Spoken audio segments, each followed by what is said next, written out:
AP deputy speaker రఘురామకృష్ణరాజును social మీడియాలో బెదిరించిన కేసులో పోలీసులు యాక్షన్లోకి దిగారు.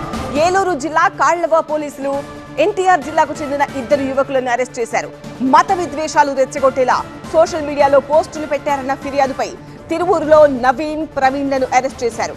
ఉండి నియోజకవర్గంలో ఇటీవల తొలగించిన నిర్మాణాల విషయంలో బెదిరింపులకు దిగుతూ రెచ్చగొట్టేలా నిందితులు ప్రవీణ్, నవీన్ పోస్టులు పెట్టారు.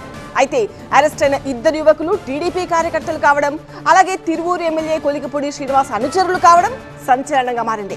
సోషల్ మీడియా వేదికగా డిప్యూటీ స్పీకర్ రఘురామకృష్ణరాజును కొందరు యువకులు బెదిరించారు. ఈ బెదిరింపుల పట్ల రఘురామకృష్ణరాజు తీవ్రంగా స్పందించారు.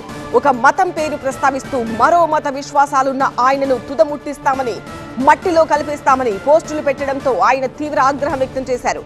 ప్రశ్నించిన వారిని, ప్రజాప్రతినిధులను బెదిరించడం సరికాదని ఆయన హితవు పలికారు.